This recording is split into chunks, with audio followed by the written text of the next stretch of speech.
So I've got a lot of people asking me if I'll share my story with them, or that they've tried to find it and they haven't been able to find my story. So before I do that, I want to share a few things with you. Firstly, I'll give a trigger warning that we talk about CSA, Persian rugs, and extreme abuse of different kinds through my story. Secondly, if you're watching this on Instagram or Facebook, it's unlikely you can see all of it, so you'll have to go to my YouTube channel, which is Tiger for Life 667, or to my TikTok, which will probably only allow you to see 10 minutes of it anyway, which is Tiger for Life 66. So let's start. So firstly, I was born to a mother who was a heroin addict who suffered with schizophrenia. She ended up giving up the rich for the bitch, giving up the H and becoming an alcoholic. And she went on a cruise when she was pregnant with me to get off the H, and spent the whole time drinking. I don't know what sort of effects that had on me physically or emotionally, to the alcohol side of her drinking or using. But anyway, that's a bit about my mum. She also has a schizophrenia and extremely violent woman. My dad also was an alcoholic when I was born. He was violent, and he's also a perennial GRUB, or predator, twice convicted. So I grew up for the first 7 years of my life in Mount Druitt in Shelby. Well, we started in North Sydney, but we moved to Mount Druitt in 1972, a very young age. Actually, might have been before that, but anyway, regardless. And I was removed by docs 22 times by the age of 7 for violent acts, mostly against me. I'm the oldest of 4 siblings. Anyway, at the age of 7, I came home from school one day after only the week before I'd seen a neighbour SHOT brown bread. And so I ended up having to, I was sitting on the veranda when that happened, and what ends up happening is I come home from school about a week later and I see a bull wagon sitting out the front of my own home, walking home from school. So I start running because I think there's something wrong, is dad taking out mum, mum taking out dad, or is she taking out one of my siblings, what's going on here? And when I arrive at the house, I find that my dad's being arrested. He's in the back of the bull wagon. At that age, I don't know what for, right? I was told that he was stealing. But yeah, what he was stealing was fucking souls. Him and a guy named Uncle Pat, he's not my uncle, but we called Uncle Pat, was swapping the children. And I have so many memories prior to the age of 9 of all these incidences that involved me and his 2 daughters, and but nothing really heavy. It wasn't until I got out of the orphanage around the age of 9 where a few things in a row started to happen really savage.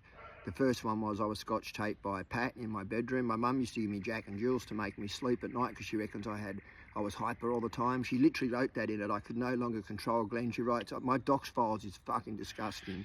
And if you've read my book, you'll see I actually put when I share a story with you, I put the docs adjoining version of it. That's what makes my story so fucked up, is it's actually been documented the whole way through, the abuse and the violence, but yet I'm continually returned to it. After being SA'd by Uncle Pat, it changed my life. I don't want to get into graphic details of how it happened, other than I was asleep in my bed on Jack and Jills one night and I was woken up, and I remember the pain, the hurt, the not knowing at 9-year-old what was happening to me, just that it hurt. Not long after that, my mother comes out one morning trying to find Bex and Vincent powders. She hears the Mr. Whippy truck. Back then they used to sell them.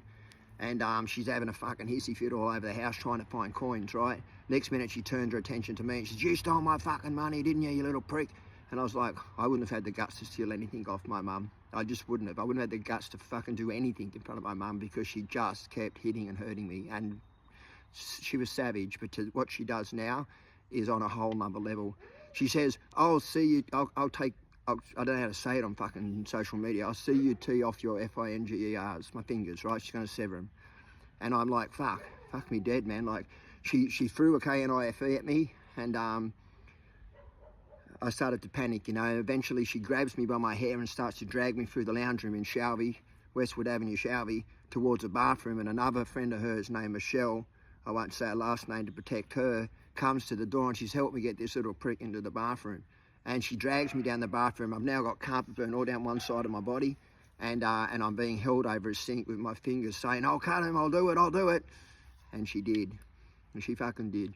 And I'll never forget sitting on that floor at 9 years old, rocking back and forth, took her shirt off. I don't know how I had the foresight to do that, but I did. Took her shirt off and, tried to stop the bleeding. I was taken to hospital, stitched up. Nurse on one side's putting iodine down my body, and The doctor's stitching up my finger. I don't know if you can see, but the actual scar is visible there, and it's on that finger as well. My fingers must have been closer together back then. But anyway, what happens is I'm in the hospital and the doctor's sewing this finger up. The other lady's putting iodine or whatever it is, some brown shit. I think it's called iodine, is it? Or Benadine, maybe? Fucking something like that. Anyway, all down my body, right? And I'm like, the doctor says to me, mother, says, what happened to this little fella? And my mother lost her fucking shit. Rah, rah, rah, rah. This fucking piece of shit coward just did his job and ushered me off again. Once again, somebody else that knows what's happening has failed to do anything about what is happening.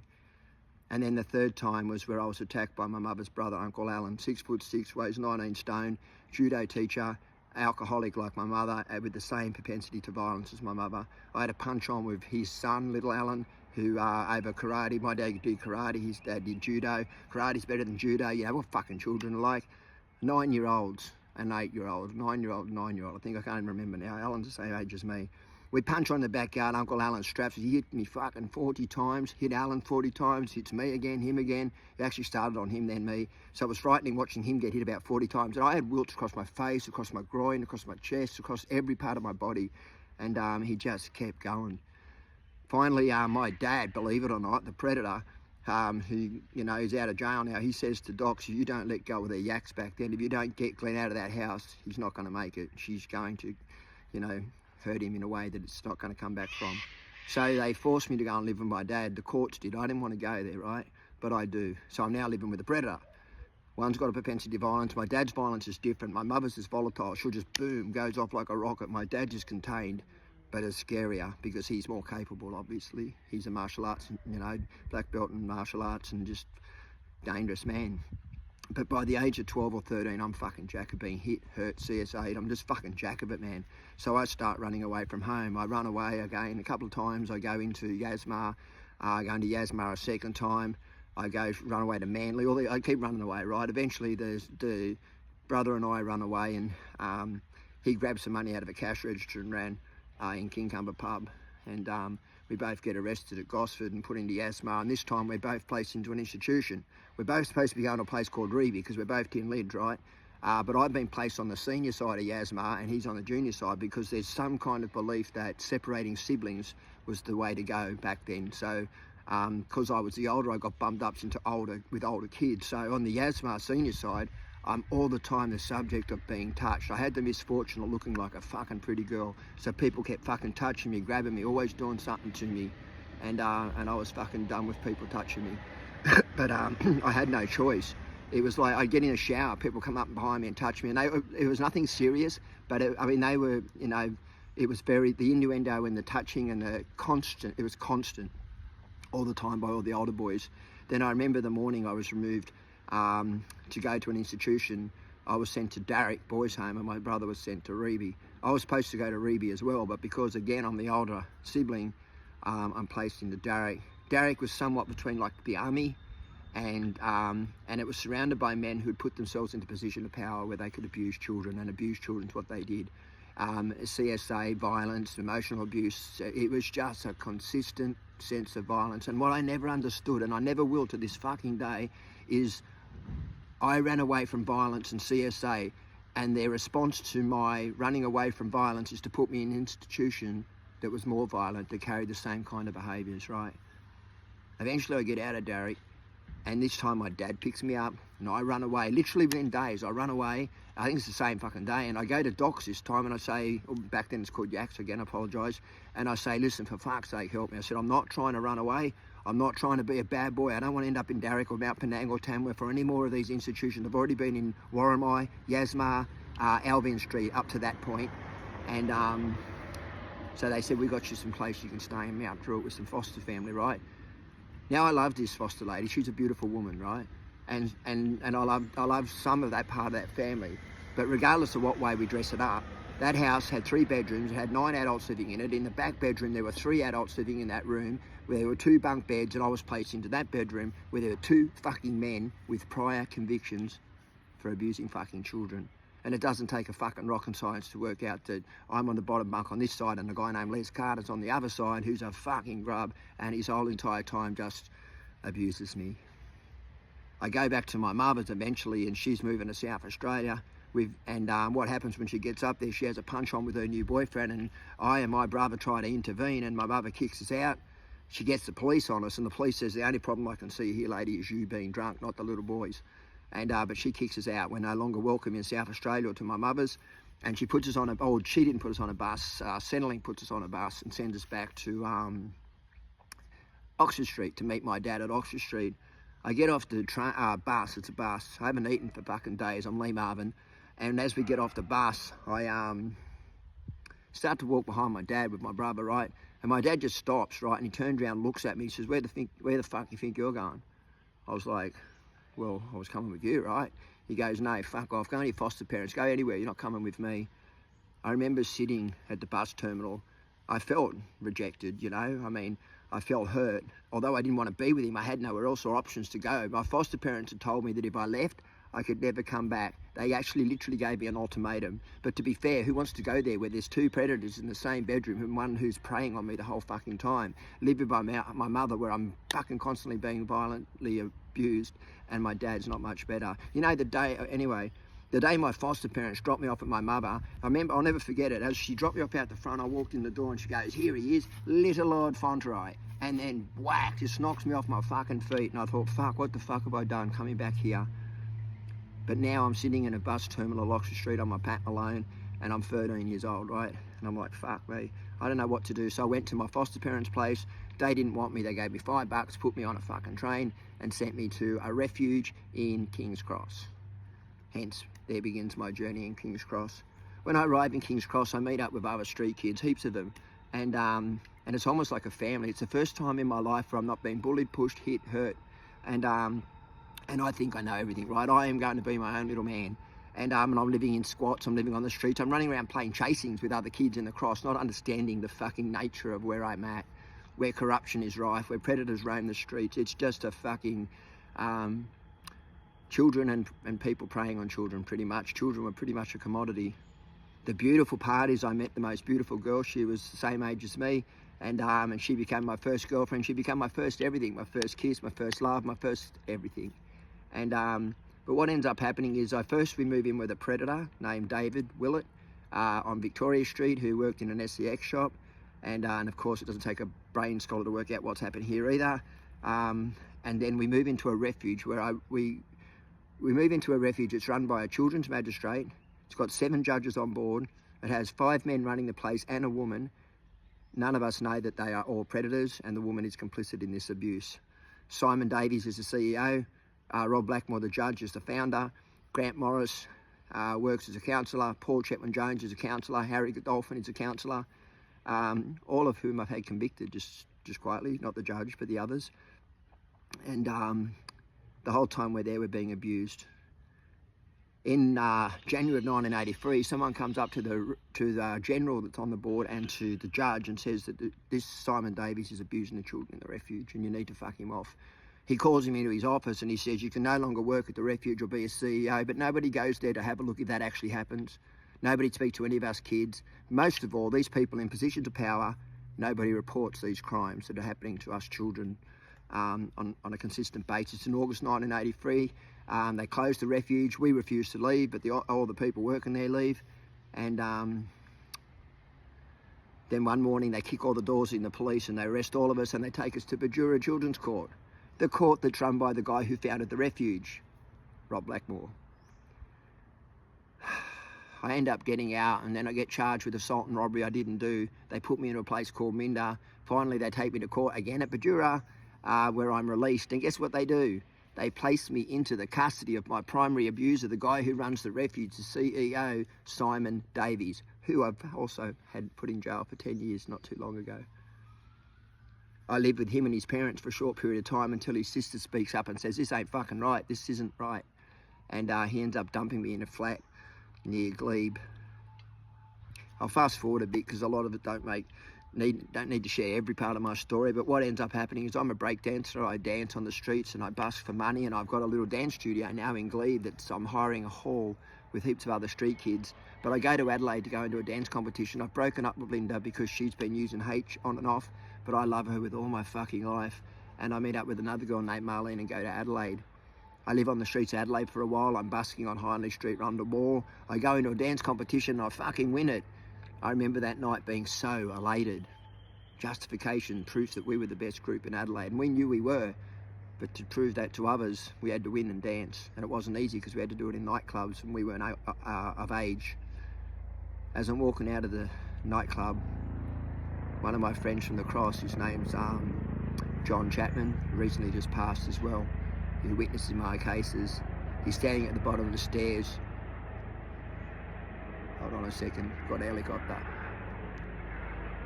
I get to the bottom of the stairs and said, "What are you doing here, brother?" And he says, Linda's brown bread, she's died. Someone took her out. I was like, fuck. I remember grabbing him and throwing him against the wall and said, "Don't show shit like that, bro." Now I'm not trying to act tough here. John could have thrown me around, but he didn't. He just sort of retreated and he said, "Glenn, she's gone." The sadness to that is I hitchhiked back to Sydney to try and get to her funeral. And I end up getting arrested in Goulburn as I'm hitchhiking through for carrying nunchuckers, which back then is Section 13, which is the same as carrying a, I don't even know how to say that on fucking social media, a GUN, I guess. I arrive back on the streets, I start putting the brace and bit in my arm, I start using, right? I've always hated the Persian drugs up until then. I smoked a bit, had a few trips, but I'd never really done anything serious bar one time. But now I'd made it a lifestyle. And I run into my abusers on the street, Simon Davies, Grant Morris. I said, one day, fucker, I said, "I'm gonna tell the fucking world what you did." I said, "One day I'm gonna hold you accountable." I said, "One day I'm gonna write a fucking book and every person in this fucking country and in the world's gonna know what you fuckers did to us kids in that refuge." And he started laughing at me. This motherfucker laughs at me, right? And he goes, "You can't read and write, you're illiterate. I had to fill out your forms at the refuge." And he said, "You're an unkie, Jay, you'll be dead by the age of 21, bruh." What the fuck are you talking about? Banked. Yeah, it was true. I was addicted. And I could read and write, but my literacy skills were not great. It doesn't take a scholar to work out for the next 7 years I'm fucked. I have 22 overdoses, I'm in all sorts of froth and bubble, living on the streets, I'm homeless, I'm an addict. And I'm losing friends daily, either because of my behaviour or because they're too lost.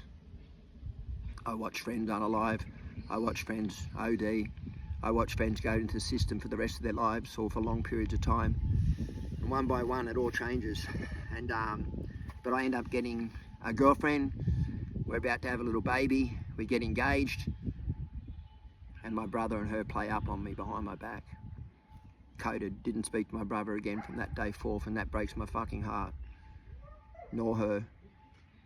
But I missed out on that. I've got 5 children, I missed out on that little girl's life because her mother took off with my child. I tried, walked into a church and tried to unalive. I just couldn't take it anymore. I thought, what's the fucking point of being in this fucked up world, man? It's just fucking full of fucked up people. And I don't want no part of it. But someone saved my life, and literally, as I stepped off, grabbed me and stopped me. And I remember 15 minutes after that happened thinking, fuck, what the fuck did I just do? The next step in my story is I get charged with armed robbery. I'm put into jail, MRC, Long Bay, spend 9 months there on bail, on bail, refused bail, whatever the fuck it is, waiting for Supreme Court bail. And I go to court and they release me to Odyssey House. I get into a bus and on the way to Odyssey House, I fucking jump out the little window and fucking straight back into it, right? Now, I know I'm going to jail for armed robbery. I've got a jackrabbit. I don't give a fuck about anything because I know I'm going to jail. So now I'm a danger to me and everyone else. I start robbing dealers, I start doing dumb shit, but I end up going to Whyalla, to South Australia to find my sister to try and get clean before I get slotted. I got 2 years, 8 months sentence plus the 11 months I did on remand. So when I get out of jail, I'm clean, I'm fit, I'm healthy. I've run a marathon. I came first place, can you believe that, in a marathon? It was 42.6, is that what it is, kilometres? I was fit as fuck, man. But the problem was my addiction and my trauma. My addiction, the main thing, is doing push-ups outside of my traumas untreated. See, I'm still at that point in my stage where I'm not going to tell anyone my fucking story, and I don't understand the undercurrent to my addiction, this trauma. I think to myself, if I just stop using, my life will be normal, but that's not fucking true. I've got PTSD, I've got ADHD, I've got every fucking letter in the alphabet. as well as deep-rooted depression, low self-esteem, people pleaser, need to be liked, and a fucking deep-rooted anger for authority, family, for everybody really. So the next 20 years is pretty much me trying every drug, being on methadone programs, trying to be a dad, but in between that doing 2 Royal Commissions, Woods Royal Commission and Royal Commission into Institutional Abuse, 4 trials against my abuser until 2009 I land into a rehab. And I'm finally getting clean, and guess what happens? I've got the Spanish cancer, thyroid cancer. I got both, atypical pattern and follicular and papilla cancer. 5 nodules in my fucking neck, and I'm butcher's hook. I'm down to 62 kilos, as well as I'm coming off everything, everything.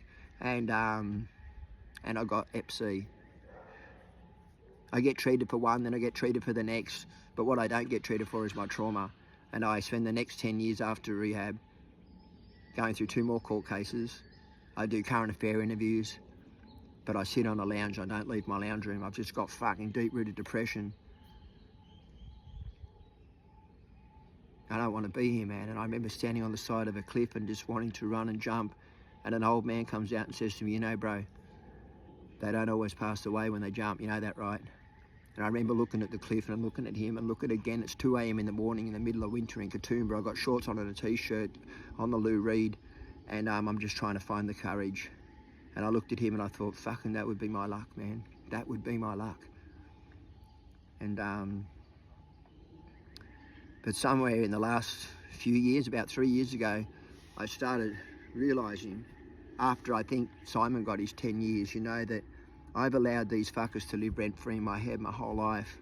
I've been a victim and acted like a victim. Instead of saying, you know what, the best way to beat these fuckers is to have the best motherfucking life I could have. And that's what I do today. For those that don't know, now I run a program called the Leg Up Project. I did write my book. I did put them motherfuckers in jail, and telling you my story is a way of telling you what they did to me.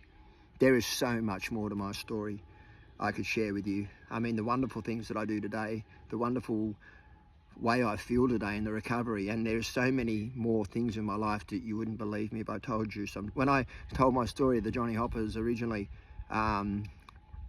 not in 1996, because what I never understood in 96 was I was speaking to King's Cross coppers who were investigating King's Cross police and King's Cross predators and expecting a fucking different result, definition of insanity, right? But in 2012, I had a different set of Johnny Hoppers who actually did a really good job. They actually did a really good job. But as I said, there's a lot more to my story. I have written my book. It's called Predator's Paradise. And I'm in the middle of writing another book at the moment called Escaping King's Cross, and that's a metaphor for the mentality of the life that I lived in. I knew so many people on the streets, people like Sally Ann. She was one of my people that looked after me as a kid. The people that people crossed the road for were the people that looked after me as a kid, and most of them were working girls in clubs or on the streets who saw me as the little boy I was and mothered me. I love them people. I love the people on the streets. And I never knew family until I started to have my own children and grandchildren. That's one of the reasons why I have to turn my life around, because we have to stop generational trauma, generational abuse and generational addiction. And that's not how it starts out, you know, if I don't fucking... Nothing changes if nothing changes, you know, and but living in that victim mode mentality, you know, people don't understand. People don't understand there's an undercurrent to trauma. There's an undercurrent to addiction, which is trauma, or something in that stratosphere. Mental health's another one that's rife in our country. And if we address those things, we need dual diagnosis. It's not just about addiction. So I work on the streets now with homeless. I just got offered to do work in the methadone clinic, the very methadone clinic that I was being kicked off with. I used to get on Lithgow and King's Cross. I mean, I've been methadone's all over New South Wales, obviously starting in King's Cross, but the later years of my life I was on Lithgow. The last time I picked up a Lithgow was someone literally threw a wall the day it fucking opened, just quietly at the new hospital. Moved to Katoomba, moved to Chemist, dosing at home, and now these same people are saying, Glenn, you're one of our greatest success stories, and we would love you to come and be a part of working in the program with helping others. Talk about the circle of life, right? Talk about full circle. If you ever told me 10 years ago that I'd be offered, or even told by those people in that clinic that I was their most success story, I would have rolled on the fucking floor laughing, mate. I said, not a fucking chance. Not a fucking chance. And, but I am. I'm fucking clean. I'm no longer living victim as a victim. These fuckers are no longer living rent-free in my head. And I go out now and I use the heart I've always had to change other people's lives. Anyway, again, if you're on Instagram, you probably didn't hear this, or TikTok, so you'll have to go to my YouTube page. Thank you for listening to me, guys.